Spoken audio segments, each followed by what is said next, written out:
Bonjour, bienvenue sur Allo Finance pour commenter les indicateurs économiques de la zone euro qui sont plutôt inquiétants dans la mesure où ils indiquent que la croissance européenne est la plus faible depuis novembre 2008, période de la crise financière. Alors l'indice PMI qui mesure donc la croissance de l'activité manufacturière a donc dégringolé au mois de mai en zone euro pour s'inscrire à 54,6 contre 58 en avril dernier. Alors un ralentissement qui était pourtant anticipé par les économistes, mais le coup d'arrêt de la croissance est beaucoup plus forte qu'anticipé. Un constat qui vaut d'ailleurs pour tous les membres de la zone euro. Alors on commence avec la France qui n'échappe pas donc au ralentissement de l'activité, mais sa croissance reste tout de même dans le haut de la moyenne avec un PMI manufacturier qui ressort à 54,9 en mai,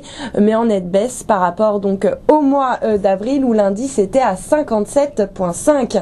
En Italie, la croissance du secteur manufacturier a été la plus faible depuis 6 mois. L'indice PMI atteint 52,8 au mois de mai contre 55,5 en avril.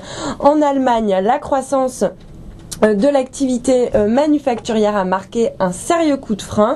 L'indice PMI a en effet dégringolé de pratiquement 5 points pour ressortir à 57,7 contre 62 en avril et avance ainsi à son rythme le plus faible depuis près de 7 mois. Au Royaume-Uni, l'activité manufacturière est également au plus bas depuis 20 mois et se rapproche même de la stagnation, à en croire le PMI qui ressort à 52,1 contre 54,4 en avril dernier. Une faiblesse de la croissance qui a d'ailleurs fait grimper le gilt, éloigne les perspectives d'un resserrement monétaire de la BOE qui du coup fait pression sur le sterling qui recule de 0,66% face au franc suisse et de 0,25% face au billet vert. Ce ralentissement de l'activité manufacturière est encore plus marqué dans les pays de la zone euro confrontés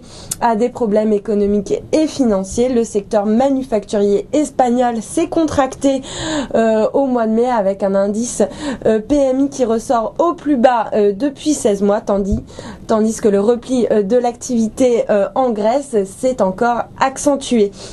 Et puis pour terminer, la Suisse, qui ne fait pas partie de la zone euro comme vous le savez, est le seul pays à voir sa croissance de l'activité manufacturière s'accélérer puisque l'indice atteint 59,2 donc au mois de mai contre 58,4 en avril dernier, un niveau désormais supérieur à la locomotive allemande. Voilà pour les indicateurs de la zone euro.